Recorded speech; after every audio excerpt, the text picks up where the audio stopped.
Obras menores. Menores. Obras menores. Obras menores. Discusiones desveladas sobre grandes escritores y escritoras. A través de textos no considerados como obras centrales. Observaciones. Posicionamientos Desveladas sobre grandes escritores y escritoras. A través de textos no considerados como obras centrales. A través Lecturas. Observaciones, Posicionamientos sobre pequeñas obras maestras. Voces ensombrecidas. rarezas olvidadas. Para lectoras y lectores tenaces. Textos náufragos. Textos del gran rechazo al tiempo.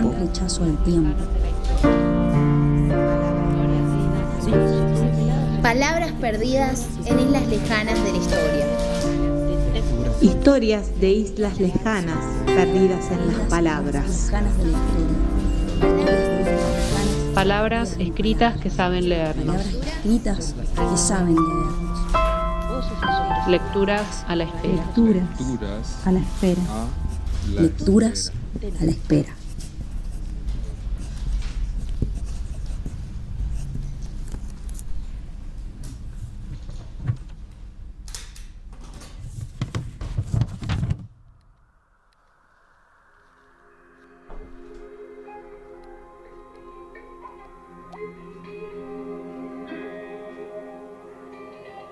Buenos días, buenas tardes, buenas noches. Estamos en un nuevo programa de Obras Menores. Después de mucho tiempo volvemos a estar con Nico. ¿Cómo andás, Nico? Buenas, bella gente. Acá de vuelta. Mucha ausencia, Nico. Mucha ausencia. Sí, mucha ausencia. Pero la ausencia a veces es necesaria. ¿Para qué? Ni idea. Para hacer escándalos. Sí.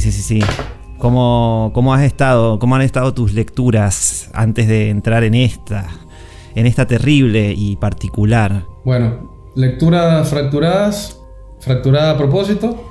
He andado por otros ambientes, he dejado un poco la literalidad y un poco, no sé, ¿qué estuve leyendo? Ciencias duras. Ciencias duras. ¿Y qué onda? ¿Cómo te va con eso? Por lo tanto, oculto. Sí, ciencia dura para tener un poco más de corporalidad, un poco más de necesidad, y a esa necesidad, como le llamaba Artaud, le llamaba la necesidad absoluta del mundo, la presencia total, la crueldad. Y me encanta. Sí, porque vamos con eso.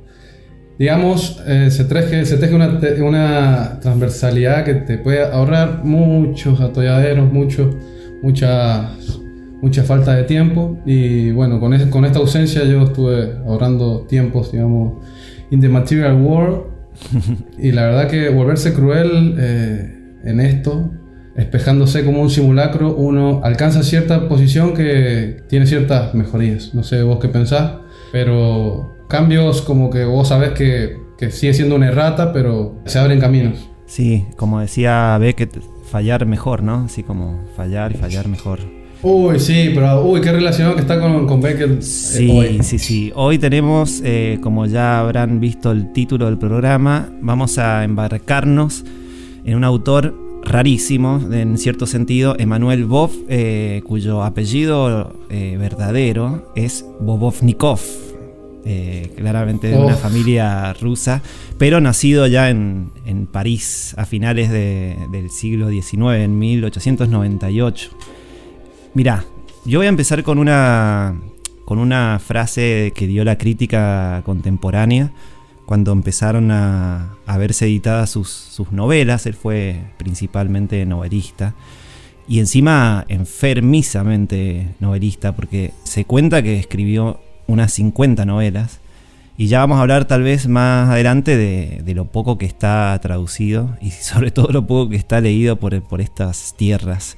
Pero bueno, voy a empezar como disparador con esta frase que ya nos resuena de otros escritores y otras escritoras en particular, porque medio es una frase ya un poco que se reitera en nuestro programa, pero bueno, en la portada de un diario se decía: el más grande de los escritores franceses desconocidos. Me gusta mucho esa especie de paradoja, ¿no? Ser un gran escritor desconocido. ¿Qué te dice a vos? Bueno, los escritores desconocidos generalmente son casi todos. Así que sería más selecto pertenecer a ese grupo, ¿no? Sí, creo que el desconocimiento y las sombras, a pesar de que este autor es totalmente solar para mí, no sé, creo que Octavio Paz dividía algunos escritores entre lo nocturno y lo solar, y entran románticos ahí en los dos. Lo desconocido sería como una sombra en este caso. Depende mucho menos de la contingencia de pertenecer a relaciones sociales y eso. Porque a fin de cuentas, ser publicado, hay mucho amiguismo.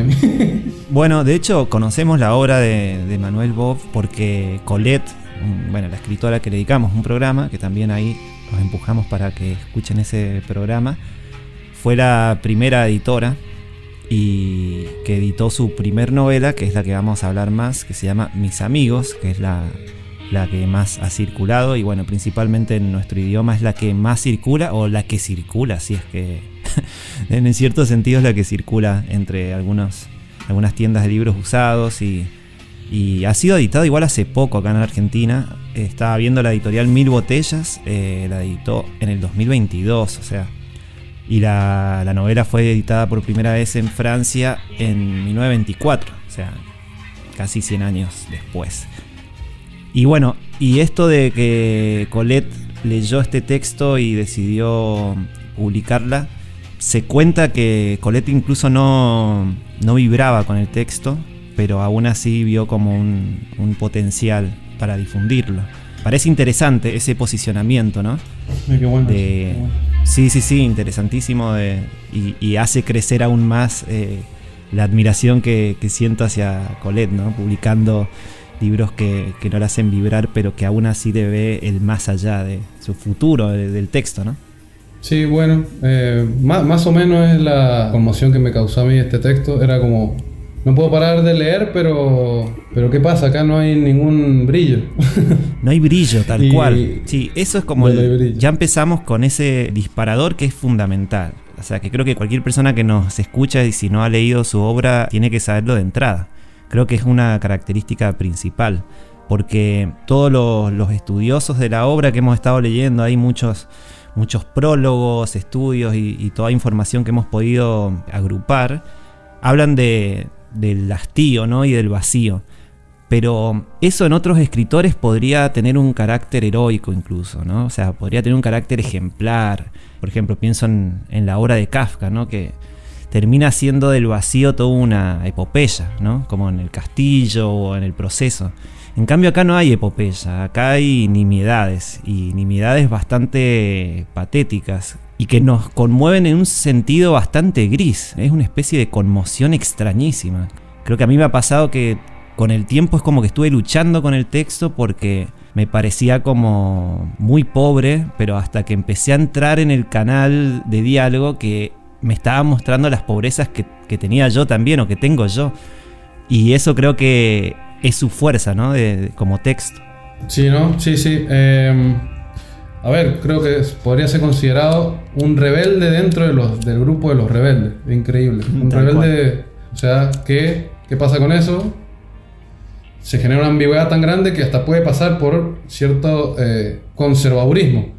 Hablemos de la época, obviamente. Sí. De la época, que para mí 100 años no es nada, pero bueno, en movimientos materiales es muchísimo, en movimientos intelectuales es muchísimo, y percepciones psicológicas, pero en realidades materiales es poca digamos, en la inoculación de nuestro cuerpo hacia esa reacción de vivir en una comunidad. Tal cual. No sé si me expliqué, quiero un vaso. Sí. Pero nuestra corporalidad no va a cambiar tanto porque escribamos en una libretita o estamos como ahora hablando de dos países diferentes, básicamente, como estamos nosotros ahora. Esto que decís de la época, ¿no? Estamos hablando de los 20 en París, ¿no? Que es conocidísimo el fulgor de las vanguardias y los movimientos artísticos. Claro, el jazz. El surrealismo, el dadaísmo, toda esa escuela de ismos, o sea, de extremos. Y acá Emanuel Bo parece como un poco encerrarse en lo pequeño, ¿no? En una timidez bastante afilada, ¿no? Así como, en realidad más que timidez, una vulnerabilidad. El personaje de Mis Amigos, que se llama Arnold Baton, ¿no es cierto? Es un personaje... Víctor Baton. Víctor Baton. Sí. Que de hecho Batón es significa como palo, como traducido, y como que tiene una referencia a decir tipo monigote, o sea, como una persona sin cuerpo, o sea, como un esqueleto, algo muy básico para ser una persona. Y bueno, este personaje anda mostrando sin ningún tipo de orgullo, más bien como un pesar, todas sus fragilidades. Y que, como vuelvo a insistir, no son heroicas, no son poéticas, son simplemente lo que son. Es un vacío totalmente mundano que termina siendo un vacío existencial. Hay un aburrimiento que busca su salida en la banalidad y que muchas veces encuentra cierta salida, pero en el momento que este personaje encuentra lo que está buscando, lo suelta también, ¿no? Es como un etos de la pérdida y del fracaso, ¿no? En una parte del texto habla que como que a él le pesa menos el fracaso, entonces a estos amigos que va conociendo en las noches les deja que triunfen ellos. Es como que hay un juego, hay un abrazo al fracaso constante. Sí, y genera una ambivalencia, porque encima en ese fracaso parece como si él se sintiera una persona fracasando.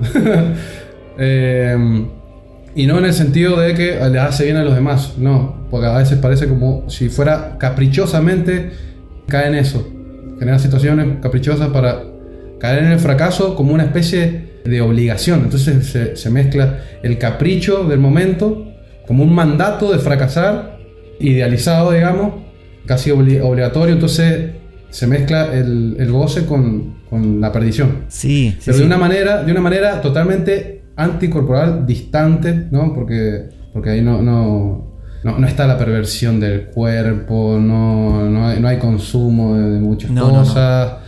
Tampoco hay una reivindicación de la parte natural. Es extremadamente burgués. Es París, la parte central, tipo microcentro administrativo, donde dice: este es mi mundo.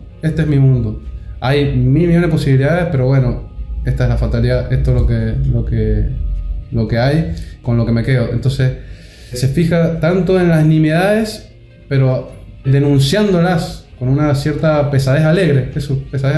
Sí, tal cual. Como una neutralidad, pero declarándose un poco neutro, ¿no? Y a veces decís, bueno, está encaprichado con esa neutralidad, y me hace acordar a esto, la neutralidad, palabra que encierra la obra de Beckett. Para mí él es un precursor de Beckett. Sí. Por empezar, la obra más grande y más astilla, porque es una astilla salida de algún mueble. Para mí Beckett, digan lo que quieran, es Malón muere, y yo creo que va muy bien citar una frase que tira Malón cuando se está muriendo, y simplemente él narra su vida sin patologizar su muerte. Dice, se junta el morir y el vivir, como en este hombre el goce, el capricho y la pasividad. Esto dice Malón: moriría hoy mismo si quisiera, bastaría con hacer un pequeño esfuerzo, si pudiera querer, si pudiera esforzarme. Pero lo mismo da dejarme morir, sin apresurar las cosas. Algo debe haber cambiado. No quiero seguir pesando en la balanza, ni de un lado ni del otro. Seré neutro e inerte. Me resultará fácil. No se muere porque no tiene ganas de morirse. Pero, sí, hay una especie de desgano. Ni siquiera de esa gana.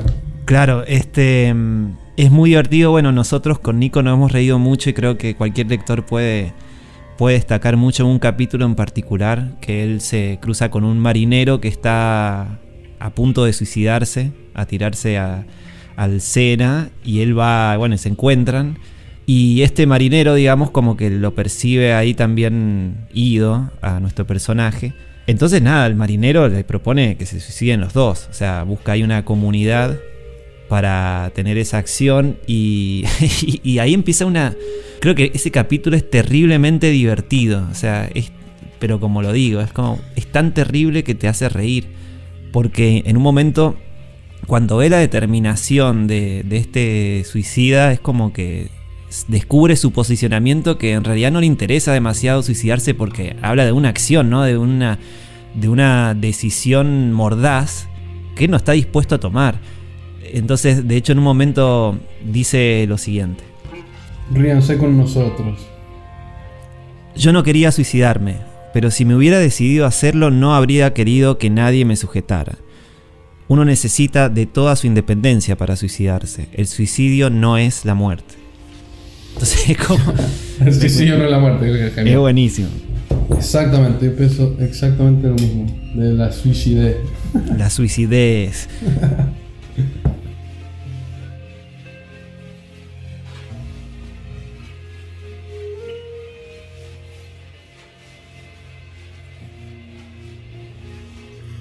Este texto es muy extraño porque la trama básicamente es de él sintiendo un vacío gris. Pero nunca lo dice. Nunca lo dice, ¿no? Pero es como...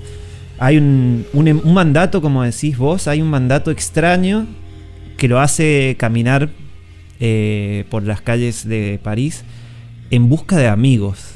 Y él lo dice todo el tiempo, así como quiere amigos, quiere ser amado, quiere encontrar a alguien con quien compartir sus penas, dice al principio de la novela. Entonces es todo bastante patético porque ni siquiera hay como, ¿no?, esa frialdad, ¿viste?, que podría ser de otros personajes, así más kafkianos, más de Robert Walser, sino que hay un patetismo así medio que aparece todo el tiempo. Este personaje, por ejemplo, de repente llora mucho, hay muchos como sentimientos y mucha tristeza, pero nunca se ve expresada en el texto. Sí. El texto es totalmente frío, es como dijiste vos, hay como una lejanía, hay una distancia de este mismo personaje con lo que siente, pero siente todas cosas como bastante, no sé, como sentimentales, sentimentaloides incluso, así como... Entonces está ese choque constante que creo que es lo que puede ser tan particular y creo que es lo que lo hace valioso al fin y al cabo a este texto, porque si se inclinara por alguno de los dos costados de la balanza, creo que no sería un texto digno de recordarlo en absoluto. Sí. Bueno, la grandeza que debe llamar la atención a Colette, bueno, grandísima Colette, de otra estirpe, digamos, de haber sido, igual, bueno, sabemos que Rilke también estuvo un poco prendado de él, pero nada que ver con Rilke. Claro. Creo que era una isla, de todas maneras. También yo siempre me metí con la materialidad. Yo no soy un romántico de la literatura ni de la cultura. Para mí la cultura no tiene que tener ni siquiera misterio, nada de eso. No, eso tiene que surgir, pero bueno, entiendo, digamos, las organizaciones sociales. Este tipo, o sea, aparentemente está muy apegado y tiene una vida fácil, además, o sea, digamos, materialmente, y está pegado, me parece, como con toda la moral, o sea, la moral es buena y mala a la vez. El bien se realiza a través del mal, dice Boussanquet. O sea, es tan absoluto la temporalidad que nosotros somos una parte y vemos males y bienes, pero bueno, en realidad, a fin absolutamente, vamos a ir variando. Y él es como que no acepta, digamos, el mal en el sentido, para mí el mal más profundo y que me acongoja a veces es el hecho de nunca poder llegar a comprender el otro, y mucho menos uno mismo, porque uno mismo es a partir de la reacción del otro. O sea, Sartre sería nada básico, o sea, y esa nada es la que uno acongoja, pero la nada significante. Es muy el pelotudo de Sartre y todos estos niños son demasiado intelectualizantes, pero a propósito, para demostrar que la intelectualización total va a llevar a la falta de cuerpo. Este hombre ha perdido el cuerpo, hace su camino hacia la realización del bien a través de la moral, y está muy apegado, y encima no conoce demasiado el mal porque no tiene mucha necesidad, me parece. Sí. Entonces, ¿vos cómo quedas ahí? ¿Cómo quedas ahí? Perfectamente bien solo, como a veces le pasa a los lectores. Los lectores creemos que estamos de del lado del bien y tal vez algunos escritores y en realidad perdemos un poco el cuerpo y cuando volvemos a la carne se nos han pasado por encima. no sabemos utilizarlo. Sí, porque esa asociación de la carne y la euforia con la escritura, eso es desde Baudelaire para acá. O sea, antes nunca. Desde la introducción del opio, que lo trajo algún imperialismo, hasta ahora. O sea, ahí pues de eso se nutren las librerías, nada más, y hacen el señalamiento de lo literario con lo cultural loco. Sí, no, es un eslogan ya hoy por hoy de la literatura, ¿no? Como literatura que se nos hace carne o que está escrito de una corporalidad, todo mentira.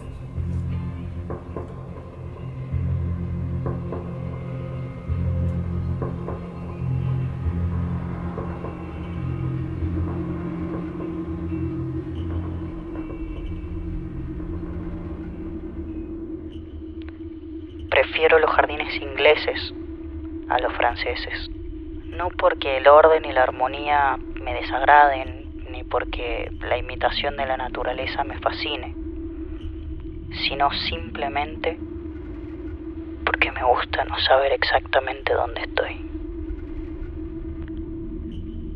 Los jardines ingleses son misteriosos, tienen cascadas, senderos desconocidos.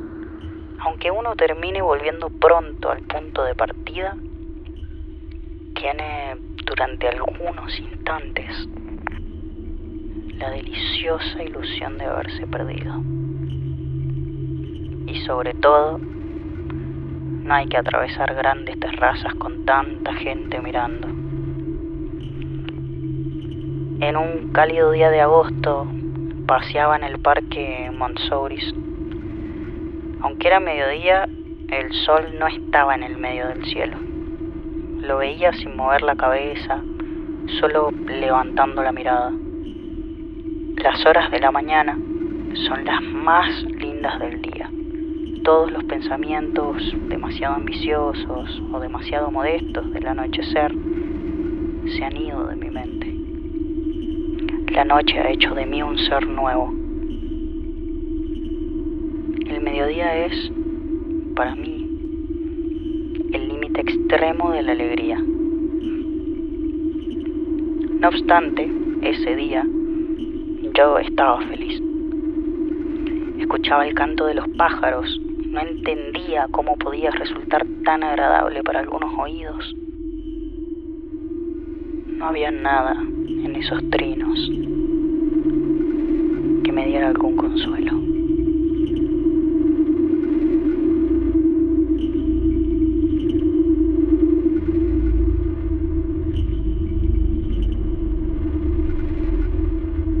Hermoso. No solo el mediodía, me hace acordar, hay un gran estudio de Roger Caillois que se llama Los demonios del mediodía. Ese libro no sé por dónde lo tengo. Un estudio manija que preparó para una revista, ¿sí? Y habla de cómo a esa hora, al mediodía, a los monjes por demasiada luz se le aparecían todos los demonios. Caían en posesiones, supongo que lo abrumaba mucha corporalidad, que me parece que va por ahí es la confusión de este hombrecillo, que hay una ambivalencia muy grande en él. Por ejemplo, en ese capítulo, unas páginas más adelante, se está en una plaza y se pone a tirarle migas a unas palomas y lo hace solamente para que lo mire un señor medio aburguesado que estaba por ahí, de aspecto inofensivo, y él dice dubitativamente que no cree que lo esté mirando a él, que no merezca su atención, dice, porque no ha sentido una mirada posada en mí nunca, dice. Y ahí tira una. Estoy seguro de que ese día, si una mujer hubiera estado en mi lugar, al ver ese desconocido como yo lo veía, por el rabillo del ojo sin girar la cabeza, no habría dejado de afirmar que había sentido el peso de esa mirada. O sea, sobrepensaba todo demasiado. O sea, dice que no es digno de una mirada, de una atención, y sin embargo después, media página después, dice: por supuesto pensaba eso, yo era consciente de mi grandeza. Como solo me quedaba un pedacito de pan, lo desmenucé en una gran cantidad de migas. El desconocido dio algunos pasos. los pájaros se echaron a volar, me di vuelta hacia él con humildad, con un reproche en el rostro. Se dio vuelta con humildad, con un reproche en el rostro. Bueno. No, pero, y esto es el capricho sumum, que ahí yo quería nombrar algunos símbolos que los tira de la nada y que vos te quedás en un suspenso así, pero un suspenso risueño, a ver si me está tomando el pelo este hombre. Tal cual. Por ejemplo, bueno, no le queda más pan para tirarle a las palomas. Y medio como que le reprocha a la otra persona tener que haber tirado todos los pedacitos de pan para llamar su atención. Y bueno, lo que le quedaba, dice, ya se habían ido las palomas. No, perdón. Le espantó las palomas al haberse acercado, cuando él quería que se acerque. Y como de caliente dice, me puse de pie y maquinalmente, para adoptar una pose, lancé pan al pasto, en el lugar donde antes estaban los pájaros, así. Lo tiró donde ya se habían ido. O sea, hace cosas absurdísimas. Después, tengo anotada otras cosas. Pues sí, y encima, o sea, va el chabón en una contradicción muy pensada, y vos decís, pobrecito, está medio patológico, pero vos encima te identificás con él por la narración de él, y de pronto sale con cualquiera. Pero esa cualquiera es un símbolo muy potente que sigue tiene raíz en el texto. Por ejemplo, la página 7. Está hablando de una vecina, creo. Dice esto, está hablando que como que no le da bola, lo hace rabiar porque hace ruido en el departamento, qué sé yo, y dice, a menudo fija su mirada en mí, pero yo desconfío, ya que podría estar tendiéndome una trampa. Y tira, además no tiene pechos. Y nada que ver, porque después no habla nada, nunca habló del cuerpo de la señora, y después sigue con otra cosa. Sigue con que se está por levantar de la cama. Nada, que tira cosas así, y tengo un par más, pero es increíble. Claro, sí. No, aparte, este personaje que está así como que el texto empieza con... Está en una, como dicen ahora, está en una. No, aparte, en una muy extraña, porque el texto abre diciendo que necesita ser amado y necesita encontrar a alguien para contarle sus penas y todos estos personajes que se va encontrando, incluso en muchas relaciones casuales le va bien, por así decirlo. O sea, con esta vecina termina intimando y al otro día se despierta y es como que automáticamente está el irse, o sea, necesita está ese mandato. Creo que está bueno ese concepto, digamos, que hay un mandato que es como, bueno, seguía habitando una especie de vacío, una medio culpa. Forzado, claro, una culpa de llenarse un poco. Sí, no sé si tanto una culpa, claro, no, yo creo que es como un empuje rarísimo, porque no tiene ningún tinte trágico, ¿viste? O sea, como tiene una cuestión así casi como un juego perverso de otra fuerza que no es la de él y que tiene que ir a seguir que le vaya mal en las cosas que él trata. Pero después, cuando conoce... Ay, ¿cómo se llama? Ya te digo. A Nina. Está con el amigo Vilar y tiene una pareja, Vilar, bueno, una pareja medio desastrosa. Y él se como que flashea que le tiene ganas la chica. Le tiene ganas, que lo ha mirado de tal manera, con cierta atención. Después dice, no, me está engañando para sacarme plata. Después tiene toda la desconfianza del mundo. Y después va a buscar a su amigo, se encuentra con Nina, la pareja de su amigo, que en realidad se dio cuenta que era medio traidor. Tuvo un intercambio de palabras, mínimo, y da a entender como que la mujer lo desprecia. Y de pronto empieza el próximo capítulo con que seguro Nina está enamorada de mí. O sea, sí. Pues sí, bueno. Es como tiene una altivez muy socarrona para él, como que su misantropía va en encerrarse en sí mismo y en darse palo a sí mismo también, a veces. Sí, a mí, mira, hablando de fragmentos así desconcertantes, podríamos hacer como varias lecturas de fragmentos desconcertantes. Tengo subrayado esta oración. Me sentía triste y solo. Toda esa gente sabía a dónde iba mientras que yo iba hacia la aventura. ¿Qué aventura? O sea, nunca está el talante, ¿no? De una aventura así tipo flaner o romántica. O sea, no hay ningún tipo de aventura. O sea, él no lo busca así como con decisión. y de repente tiene estos dejos de megalomanía rarísima. Sí, en un momento también dice que es como que todos deberían saber los buenos actos que hace, y eso lo dice al final de la novela, y no ha hecho nada, básicamente. No ha hecho nada, claro, pero maneja siempre como el mismo tono. La composición del personaje está increíble, y para la época que era una época rimbombante. Y ahora 100 años después, capaz que cada 100 años se vuelve, porque ahora estamos de vuelta en el fuego. Sí. Yo odio el fuego. Lean a Bachelard, habla del fuego, la tierra, con los sueños. Yo amo a Bachelard y todos sus textos sobre el fuego. ¿Vos lo odiás? Yo odio el fuego. Yo soy del agua y los sueños. Vos sos del fuego. Yeah. Bueno, él dice que todos los materiales, aire, tierra y agua, dice, y los sueños van con el sueño, con la ensoñación. Y al fuego le dice psicología. Sí. O sea, vos, si estás en el fuego, te estás comiendo el viaje. O sea, la psicología es lo momentáneo, digamos, pero a veces es más corporal, pero a veces te anula más. Así que, como digamos, esa es la gran guerra que tenemos con vos, Lorenzo, y yo, que yo soy más pasivo como el agua, se deja un poco arrastrar, y vos sos el boxeador. El boxeador del fuego. Tengo flamas en los guantes.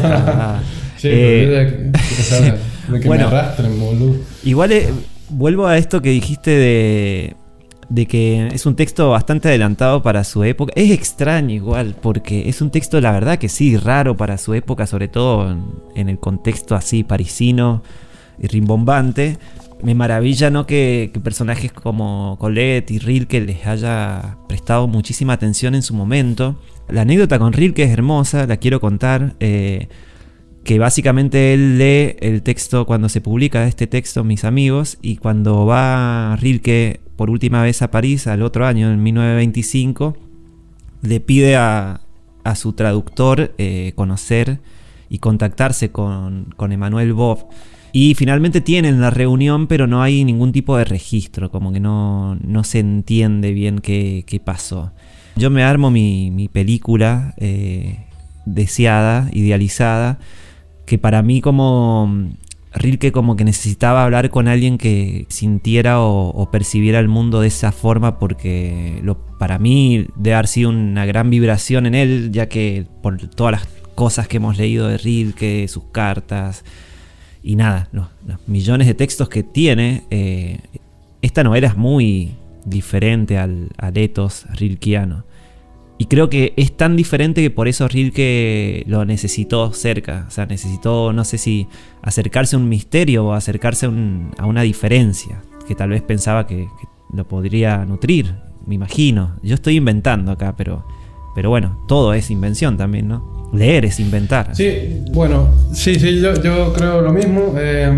Digamos, en esa época, las personas que lo leyeron, por eso puede haber sido un bestseller, pero algo circulado, lo leyó gente, digamos, del statu quo, digamos. Hoy en día, puede que también, pero no por el hecho de querer pertenecer al statu quo, sino por tener el tiempo de dejar pausar un poco la vida, porque ahora vivimos en la aceleración absoluta, y bueno, el aceleracionismo igual a mí me gusta, pero, o sea, como idea, yo no lo puedo bancar, no tengo cuerpo para eso. Pero es esa suspensión, digamos, o esa sutileza de texto que tiene una raíz muy profunda, porque generalmente lo explosivo de las vanguardias no tiene mucho arraigo, sino que lo que importa es la actitud, ¿entendés? Y claro, esto como no importa la actitud, o sea, lo que importa es la nada, lo que está detrás de esa actitud, la nada que nos queda para por nosotros recrearnos, pero para identificar esa nada, pero bueno, yo lo estoy hablando en términos franchuti, bueno, me gustaría ser un poco más local, pero bueno, no puedo.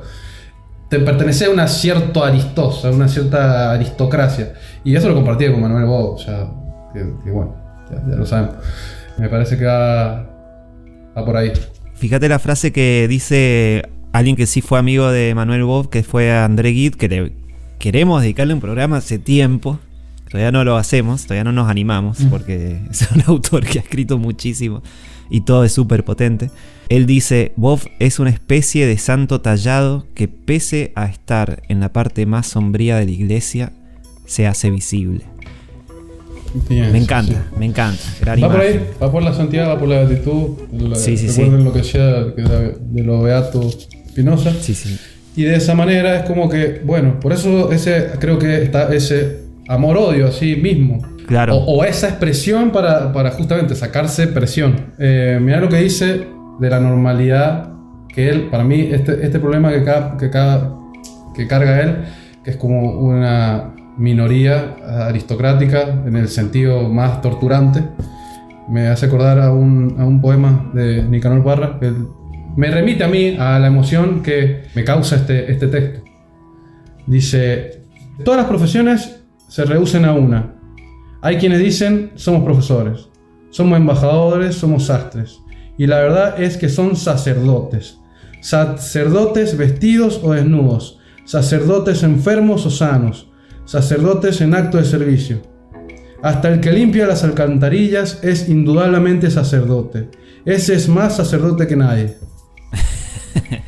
Bueno, Nicanor Parra tiene esa voz socarrona y media, no sé, distante, burlesca, lúcida. En este caso la lucidez es una cosa extraña. Yo no sabría cómo ponerla en el texto, pero sí hay esa risa descarnada y fría y que no sabemos bien a dónde va. Sí, no, más bien, la expresión es completamente diferente. De todas maneras, yo estoy cayendo en un capricho mío, porque la única forma de pasarla bien en un mundo sin verdades... Sí, es jugar.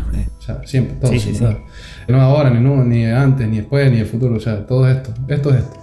Digamos, es hablado de leer lo que resuena con vos, decirlo, diciendo qué es lo que resuena con vos y nada más. O sea, y bueno, ahí trato de pasarla bien, ya está. Entonces yo creo que esto es lo que una personalidad como él puede pasarse por su percepción y resulta un texto como este. Bueno, de hecho, este texto de Parra es su poesía política, que es un personaje que se llamaba Cristo del Elqui, que él de ahí, digamos, era su residuo, ahí no tenía ni forma, nada, y escupía su bronca de la parte política partidaria de Chile. O sea, a mí la política no estoy en desacuerdo, pero la política partidaria, mi amor, o sea, hay que ser sacerdote de la prostitución. Sí, que de hecho me encanta ese poema, para mí es de las obras mayores que hizo Nicanor. Hay registros en YouTube de él leyendo, en medio en formato personaje, de estos textos del Cristo de Elqui. Buenísimo el texto, la verdad. Bueno, vamos a salir un poquito de esta gran obra, mis amigos, y quiero mencionar porque hay toda una situación con Emanuel Bob que está bueno que la pongamos acá en discusión. Está muy poco editado, muy poco traducido. La única editorial que está más activa traduciendo toda su obra es la editorial Hermida, que es una editorial española, que por ende para nosotros sudamericanos, argentinos, nos llega poco y muy caro y hay que pedirlo a España, etc.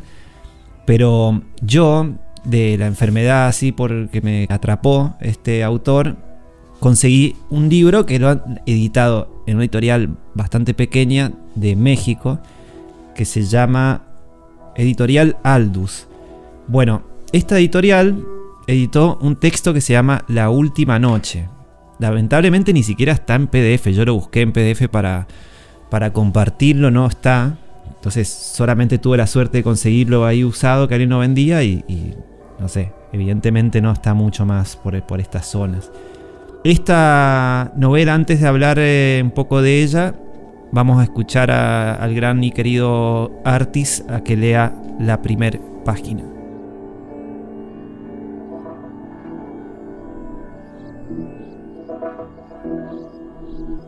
Caía la noche.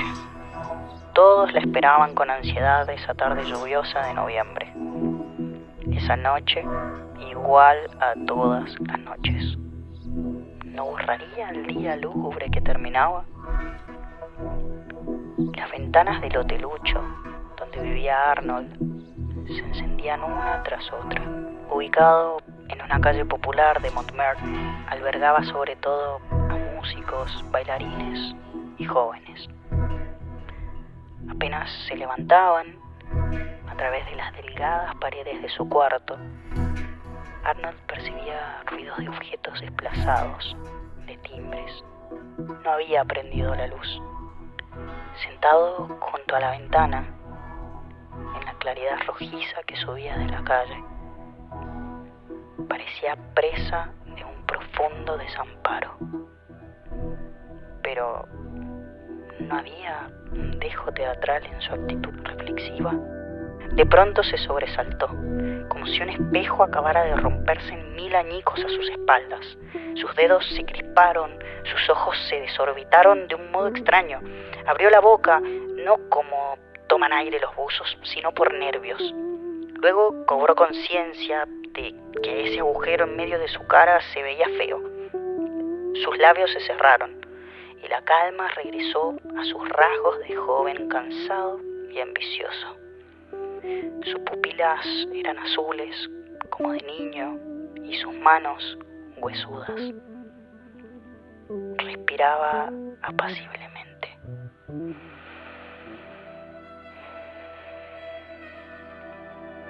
Así pasó algunos minutos, sin mover un solo músculo del cuerpo. Basta. Ya no tengo fuerzas, murmuró finalmente. No sabía qué bastaba, ni para qué tarea le hacían falta fuerzas. Sufro, soy infeliz, dijo. Se arrullaba con palabras. De golpe, sonrió. En verdad, seré tan infeliz como me lo imagino.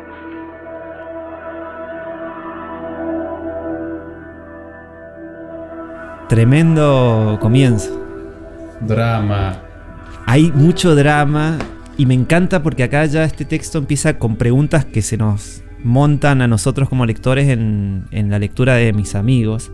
Porque fíjate, Nico, que hay siempre ese cuestionamiento de lo que se siente o lo que se está habitando. Esto de que está, ¿cómo dice? Sufro, soy infeliz, y después se ríe o sonríe y dice, en verdad seré tan infeliz como me lo imagino. Hay como ese de desmontar constante. Y no con una decisión, ¿no? Es como ese péndulo que estamos viendo. Cuento un poco, resumo esta trama porque me parece maravillosa, como también para que sigan percibiendo el tenor de los conceptos que trabajaba Bob. Se llama La última noche. Inicialmente se llamaba Un suicidio el texto, pero después lo cambiaron por razones que no quedan del todo claros. Lo cambiaron por la editorial, digamos. Supongo que es para, no sé, vender más y no ser tan oscuro el texto. Pero este personaje, Arnold, que está acá viviendo esas atribulaciones o esas problemáticas, está pensando un poco en el final de su vida, no abiertamente, y de repente sucede un acontecer que es el gas de su casa empieza a tener una pérdida y él empieza a percibir cómo el gas lo empieza a afectar, empieza a sentir primero su olor y luego la apacibilidad terrible que puede contraer el inhalar el gas. Entonces ahí se le despierta la idea del suicidio y se pregunta si finalmente puede aprovechar la oportunidad del suicidio. Me parece un concepto increíble, como aprovechar la oportunidad de suicidarse. Es una cosa media rara y cuestiones que casi lo logra, digamos, pero finalmente se ve interrumpido este pseudo suicidio que no nos queda muy en claro. Y de repente empieza a tener un montón de situaciones extrañas con personajes, medio como Mis amigos, pero en el cual le va muy mal. O sea, sale a la calle y le roban, por ejemplo. Entonces va a buscar al ladrón y le pasa otra cosa. Una acción desopilante más que la otra.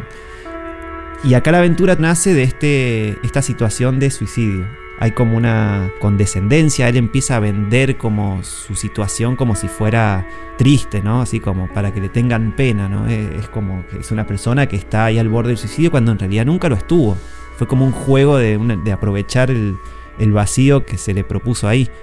Y entonces finalmente medio kafkiano, como que llega, lo meten en cana y lo van a enjuiciar porque en teoría al final como él quiere recuperar la plata que le habían robado y el ladrón dice no, esa plata era mía, entonces lo acusan a él de ladrón. Y bueno, y el texto termina, no voy a decirte así exactamente, pero termina todo esto desenvolviendo en una posición muy falsa y muy rara, muy patética con respecto a temas tan drásticos, ¿no? Como el suicidio. Y hace que este texto sea increíble porque, fíjate vos que acá es muy distinto a mis amigos en el tenor. Acá ya el suicidio es una idea que está completamente dicha en todas las páginas. Pero el tratamiento sí es próximo a lo que viene haciendo con mis amigos. Es como un tratamiento, si se quiere, superficial. Es rarísimo. No sé qué te resuena con este contrapunteo, con este otro texto. Sí. Bueno, tiene una buena construcción de personaje, digamos, la búsqueda es como la misma. Me parece que lo que busca es como, está todo el tiempo demostrando y queriendo sentirse ser bueno. Sí. Bueno, en plano bueno moral. te lleva a la inmovilidad y en una vivencia tan movida, ¿entendés? Si no te plegas al movimiento, te pasan por encima. Y creo que esas traiciones, o sea, y buscar tanto lo más puro como la bondad, o sea, imagínate, te lleva al límite porque plantea una realidad casi edénica con lo demás, donde hay transparencia entre conciencia. Generalmente como que se muestra con lo mejor, siempre lo engañan y creo que el engaño lo salva de llegar a esa totalidad que siempre busca, ¿viste? Sí. Y eso lo pone un poco en movimiento. Pero bueno, esa es la parte irresoluta, digamos, que más o menos puede ver un poco kafkiana, digamos. Pero lo que tiene este tipo es como que trata de buscar un poco de justicia, digamos, y de pronto con ese aguijonazo de la justicia, se queda en un detalle, y ese detalle hace que nosotros nos identifiquemos fuertemente con el personaje. Ahí empieza a ver como nuestra interacción. Está buenísima, es como una especie de monólogo entrecortado, no en el sentido, la actitud es la misma que Beckett, digamos, pero Beckett ya va de corrido, lo es su puntuación, hacia al absoluto del bien que termina hundido. Y este no, va yendo y viniendo. Y que cuando llega un momento que paisaje le dice hasta acá, tiene una bomba y te caga de risa porque llega al absurdo. Llega al absurdo, ¿no? Ya, por ejemplo, me acuerdo hay una parte que subrayé, dice, por más que razonara, por más que pensara que si me encontraba con Vilar, no tendríamos nada que decirnos. No tendría nada que decirnos, o sea, no. Y sin embargo lo estaba buscando. Y dice, por esa razón no podía alejarme de este barrio. Chavo, no tenía nada que hacer ahí. Quería hablar, pero no sabía de qué y no se podía ir. Esa falta es lo que lo aguijonea. Sí. ¿Entendés? Lo que lo va salvando. ¿Por qué? Porque adecuarse todo el tiempo al bien te lleva al abismo, al agotamiento de fuerzas y te topas con el absurdo. Y para el afuera te cagas de risa, este es un tipo patético. Sí. Pero si lo viví, es tremendo. La suicidé. Sí. Suicidé. Entonces es como un patetismo absoluto. Entonces está bueno ese vaivén, que es increíble, entre lo super patético. Pero el chabón, al narrarlo, bueno, esto está casi en primera persona, casi todos mis amigos, el desarrollo, bueno, no sé, hay un gran escritor que tiene muchos puntos de vista y desarrollo de conciencia, definió mucho desarrollo de conciencia de los personajes, que se llama Jean Poillon, un amigo de Sartre. Y él tiene como el desarrollo desde afuera. Vos mirás el personaje desde afuera, sabes más que él, que si yo, sería vos vas desarrollando la actividad mental con el personaje. Y entonces eso lo hace muy bien este tipo y te metes y te absorbe un poco. Pero te absorbe de una manera que vas a decir, culiado, no hace falta tanto. Y encima te acordás de vos las pelotudeces que has estado haciendo, ¿entendés? Entonces en ese sentido es muy productivo, muy productivo. Pero bueno, no tiene muchos aderezos, ¿entendés? No, claro. Y entonces esto con la realidad de TikTok no puede. No, para nada. Me gusta eso del aderezo porque cuando dijiste estos ejemplos últimos me hizo acordar muchísimo ahí como un linaje, ¿no? Del Bartley, de Melville. Sí. Pero claro, yo no que quería tiene también decirlo de vuelta porque... Sí, pero no lo podemos evitar ese texto. Es ineludible el texto. Sobre todo para todos los que conocemos el vacío de cerca. Pero fíjate vos que la gran diferencia entre el Bartley es que el Bartley es un artificio. O sea, hay una construcción teatral casi, hay un juego así narrativo, la historia es exagerada, todo es casi surrealista, hay un quiebre ahí de la realidad para mostrarnos ese absurdo. Sí. Y en cambio acá no, incluso en esta historia que si se quiere es como más terrible, más memorable, ¿no? De este posible suicidio. igual el tono y qué es lo que siente el personaje, volvemos a caer en ese patetismo gris, pequeño, pobre y sobre todo íntimo, nuestro. Y yo creo que tenemos que amar este escritor profundamente, pero digo profundamente en el sentido de porque nos muestra esas zonas que no tenemos muchas ganas de ver, porque no son... A mí me encanta leer, bueno, ya todos lo saben los que han escuchado algún otro programa, y vos, Nico, lo sabés más que nadie, pero amo yo el movimiento romántico. Pero claro, o sea, me encanta identificarme con el héroe o con el antihéroe, con el villano, pero acá no hay nada de eso. O sea, acá están las zonas más grises de mi vida. Sí, la burocracia del sentimiento, sí. Tal cual. la pobreza del sentimiento. Voy a contrapuntear con un citado, obviamente que no íbamos a poder no citarlo a Kafka. Voy a citar un fragmento de sus diarios que me hizo pensar. Sí. Él habla de ¿viste? Ahí te lleva a la intimidad más próxima y te lleva al Kafka de los diarios, claro, de la pseudo ensayo. Pero no, yo decía, uy, esto es el proceso. Oh, el proceso, me encanta. Sí. Dios mío, es terrorífico. Pero no puede ser famoso eso, no puede ser famoso. Y digo, ¿a qué me recuerda Kafka? No, es solamente, ¿verdad? Con los diarios. Con Milena y todo. Claro, con su voz más íntima. Voy a leer este fragmento de sus diarios, que él habla un poco del proceso de la escritura, pero nosotros tratemos de pensarlo en nuestro proceso de lectura. No. Dice: es indudable que todo lo que se me ha ocurrido hasta ahora, aún en excelente estado de espíritu, ya sea palabra por palabra o simplemente al azar, pero en palabras ya explícitas, se vuelve en el papel cuando trato de escribirlo seco, equivocado, duro, molesto para todos los que me rodean, tímido, pero sobre todo incompleto, aunque no se me haya olvidado nada de la inspiración original.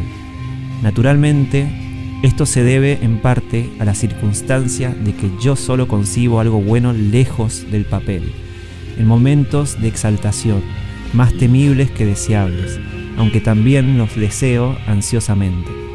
Pero entonces la plenitud es tal que tengo que darme por vencido. Ciegamente, al azar, aferro lo que puedo de ese torrente, de modo que lo que consigo al escribir no se puede comparar con la plenitud de la exaltación. Es incapaz de reproducir esa plenitud, y por lo tanto es malo y perturba porque seduce inútilmente. Ese cierre me fascina de sobremanera, pero creo que sí dialoga mucho con esto. Seduce inútilmente. Me parece que engloba perfecto a por lo menos a mi experiencia leyendo la obra de Manuel Boff, la poca obra que estamos conociendo. Esa seducción inútil, ¿no? Ese acercamiento hacia algo que ya sabemos de entrada que no tiene ni siquiera promesas, ¿entendés? Sí. Y no tiene ni siquiera la grandeza de la falta de promesa, ¿no? O sea, es como tiene ahí ese sector casi como un cotillón pobrísimo, ¿viste? Cuando va a un cumpleaños de algún nene y hay pocas guirnaldas y hay espacios blancos por todos lados. Claro. Bueno, es un poco eso. Claro, hay espacio blanco, pero ¿qué haces? Te pones en plan optimista en esa falta y... bueno. Te pones a tomar está bien colocado. Bueno, es como que han elegido bien los colores. Pero bueno, buscar verlo mejor con un sentimiento de pobreza. Que se, claro. Y fiesta. Buscar lo mejor con un sentimiento de pobreza. Resumiendo, lo más sincero para una persona, digamos, que racionaliza todo, es eliminarse. ¿De qué manera? De cualquier. Pero la sinceridad no se disfruta. Y por eso pasa lo que pasa. O por eso pasan cosas que no pasaría nada. Bien, che, justamente está buscando la amistad. Bueno, la amistad, digamos, de la fenomenología oscurita es como la aceptación de una diferencia sintótica infinita que nos hace ser y nos entrega a recibir al otro para poder llegar a algún tipo de intercambio, ¿entendés? O sea, nunca nos vamos a tocar. O sea, básicamente una especie de solipsismo. Ahora, la mayor autenticidad es ser uno solo, sin tener intercambio. Claro. Y en la locura, ahí aparece la locura, el vacío, la muerte. Sí, porque pues a mí no me va, siempre he estado con esos A veces, bueno, uno intenta buscar una salida del peste, de la pesadumbre, pero, o sea, andate un poco a la materialidad y vos nacés de una cópula. O sea, el verbo copulativo en español es les. O sea, no es si no hay intercambio. Claro. Entonces ya simplemente, o sea, la simple esencia viene desarmada por la realidad. Entonces, a eso es lo que voy. Y con eso juega, por ejemplo, si vos te compras una marca cara de ropa, o sea, es sobrio total. Es un desmarcamiento a partir de haber generado unas diferencias. ¿Entendés? Yo curto esa de ser indiferenciado. Si vos querés contagiar la diferencia, no te marques, porque sos un transgresor ahí. Y el transgresor es muy fácil de señalar. Y esto ha sido muy desarrollado por Durkheim, bueno, ni hablar de Foucault y los descendientes de Foucault como Andrea Cavaletti, que dicen que, o sea, básicamente que, o sea, el loquero fue creado para que se vea. O sea, si vos no visualizás lo que no hay sí. O no, sí va a haber sí, pero el sí se puede llegar a caer si no hay un no. Entonces yo no quiero pertenecer, por eso yo no me identifico con nada. O sea, yo sí me gusta mucho la literatura, pero no voy a morirme por la literatura. Y identificarse es eso, para mí, es un poco de la muerte. Llegar a la igualdad y nosotros no somos. Che, y eso de no voy a morir por la literatura, ¿cómo te sentís con respecto a esto de como que la literatura empuja para, o sea, puede llevarnos a morir por la literatura o puede llevarnos para vivir por la literatura, no en el plano así obviamente mercantilista? No sé, viste el famoso poema de Lin, viste, porque escribí estoy vivo. ¿Vos qué onda con eso con respecto a porque leí estoy vivo para vos, Nick? No. Yo creo que sí. Yo creo que leer me ha salvado la vida. Sí. Vamos. Sinceramente. Aplausos. Sinceramente. Este es el momento positivo. ¿Por qué no pusimos grave? Boludo? Porque yo soy grave, perdón, estoy desentonando con Manuel Boff. No estaba así. No, yo sí. Salvo la vida. Bueno, pero es que tratamos. A ver, encima, espera. Es como que, a ver. Te indignaste. Dentro de todo, ¿no? Es que dentro de todo, ¿sabes por qué a veces tendés a ponerte grave? Porque poniéndote grave es como que te entregas al otro para dejarle algo. Y yo soy como que como este tipo, mi mandato es como entregarle al otro. Y realmente yo me he dado cuenta que no, que soy muy egoísta. Así que vamos a seguir en nuestro egoísmo. Así que si te entrego algo es porque justo pegó. Mirá, Proust, loco, tengo un libro acá sobre la lectura. Yo también lo tengo acá. Que es el más... No. Es bellísimo, sí. Y él habla de la enfermedad de la gente con los libros. Sí. O sea, dice, no hace falta aclarar que si yo califico como malsana esta inclinación, esta suerte de respeto fetichista hacia los libros, llevo a cabo esta calificación comparativamente a lo que serían los hábitos ideales de un espíritu sin defectos.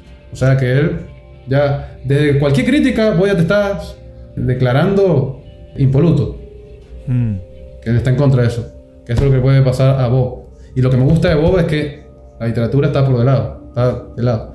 Dice, bueno, un espíritu sin defectos, que en realidad no existe, así como proceden los fisiólogos que describen un funcionamiento normal de órganos que casi no se detecta entre los seres vivos. O sea, ahí está, la normatividad, la idealidad, la literatura, porque la literatura es el medio que normaliza absolutamente todo. No existe. El funcionamiento normal de los órganos, dice, no se encuentra entre los seres vivos. Por lo contrario, en el seno de la realidad no hay ni espíritus perfectos ni cuerpos totalmente sanos. Y los que llamamos grandes espíritus están también afectados por esta enfermedad literaria. Todo es una enfermedad. Si llegas... Y aparte, ¿qué originalidad puedes tener con leer algo si ya está traducido? La única persona que yo pueda en la literatura aceptar como original es un editor. Y un editor arriesgado. Y nada más. No sé, Roberto Calazo. No sé, un editor de la... Sí. Que sepa. Sí. Y lo demás estamos boqueando ahí con las burbujas que nos llegan. Sí, por más que seamos... Sí, por ahí el espacio de originalidad está en el diálogo entre los libros que leemos, no en el libro en sí, digamos. Exacto. El camino es extraño. Bueno, igual... La sagrada relación. Fíjate que un dato importante, como para ir cerrando, porque creo que ya se nos está pasando el tiempo. Ya nos Es que fuimos a la mierda. nos fuimos al carajo, viste, ya me puse grave y todo. Y esa es la idea. Bueno, Emanuel Bob escribió más de 50 novelas, pero nunca entró en la cabalgata de la literatura oficial, por así decirlo. Casi no dio entrevistas, no participó del mundillo literario. Y en una de las pocas entrevistas, él obviamente le preguntaban mucho sobre la palabra clave, el pesimismo, ¿no? Como una fuerza de movimiento que después iban a tomar tantos escritores. Y tiene una respuesta que es tan genial para mí y es tan representativa de todo lo que ha escrito. Dice: un pesimista es un individuo que vive entre optimistas. Me causa mucha gracia. No. Es buenísima la frase. Es que representa lo que escribe para mí. Es como... le quita el peso a esta idea de qué es un pesimista, ¿no? O sea, como si fuera un fenómeno fulgurante ahí. Y en realidad es como una persona que está haciendo de contrario, marcando o siendo diferencia ya de por sí, con gente que es tal vez cuestionablemente o estúpidamente o no sé, felizmente optimista. Y creo que me encanta, me parece la definición más desencantadora, que me encanta igual, de lo que es un pesimista. Y es que, a ver, todos los optimistas son de derechas y no lo saben. La gente, a ver, está a la izquierda, está a la derecha. A mí me caen bien los de la izquierda y me caen bien los de la derecha. Los que me caen mal son los que no saben de dónde son. Porque el optimista es un chabón que no sabe de dónde es. Y por un lado es bastante auténtico y perverso. Perverso desde la norma, la pervierte el hijo de puta. Pero sí, es un poco... vive en el espejo de las demás publicidades de conciencia, pero no se tortura tanto al pedo. No, la pasan re bien. La pasan re bien. No son auténticos, Sí, pero sí, la pasan re bien. Y ahí se encuentra la autenticidad. Ahora es terrible eso. Es terrible. Es terrible para nosotros porque la vivimos desde nuestro pensamiento enfermo, kierkegaardiano, estúpido, que no podemos imaginarnos cómo sería el no pensar en que estamos siendo optimistas. Nosotros tenemos la condición de la enfermedad, tenemos la araña azul en nuestro hombro. Sí. Por eso hablar de vitalismo de un libro es una contradicción enormemente grande. Sí, ya llego a pensar que pensar el vitalismo de la vida es una contradicción ya de por sí. No sé. Creo que hay más. Exacto. Si vos estás vivo, ¿para qué querés el vitalismo? O sea, Claro, es como...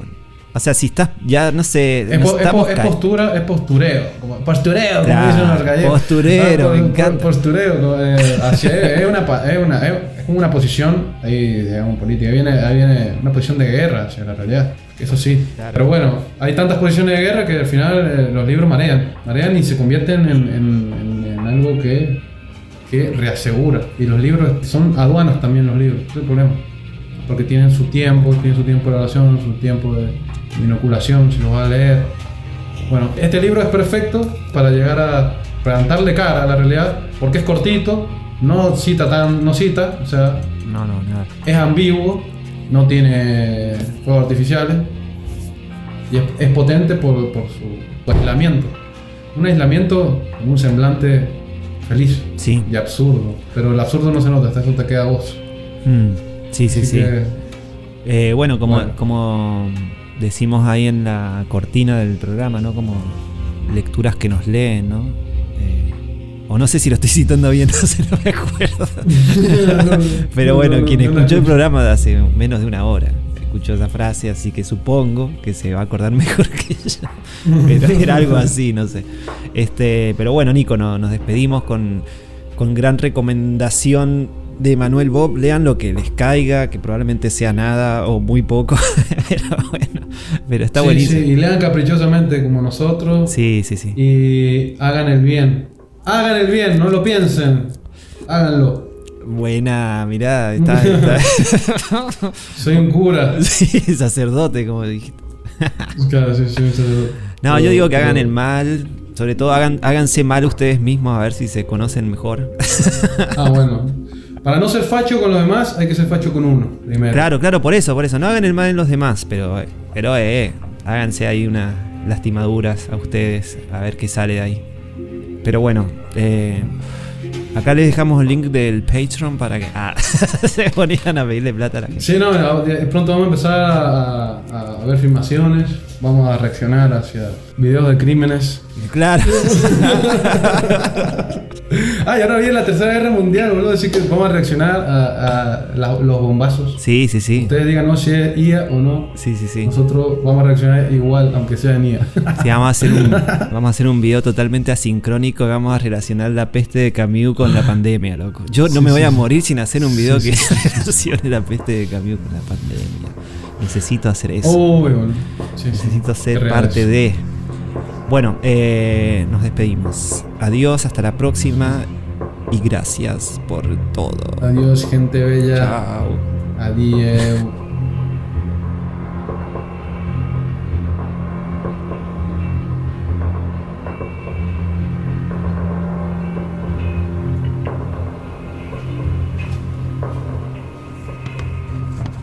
Obras menores. Obras menores. Obras menores. Obras menores. Discusiones desveladas sobre grandes escritores menores. a través de textos no considerados como obras centrales. Lecturas, observaciones, posicionamientos Discusiones desveladas sobre grandes escritores y escritoras a través de textos no considerados como obras centrales. A través Lecturas, Posicionamientos. observaciones, posicionamiento Para lectoras y lectores. sobre pequeñas obras maestras, voces ensombrecidas, Rarezas olvidadas. rarezas olvidadas, sobre pequeñas obras Historias. para lectoras y lectores tenaces, olvidadas, Palabras textos escritas. elaborados, textos del gran rechazo al textos de gran tiempo, rechazo al tiempo.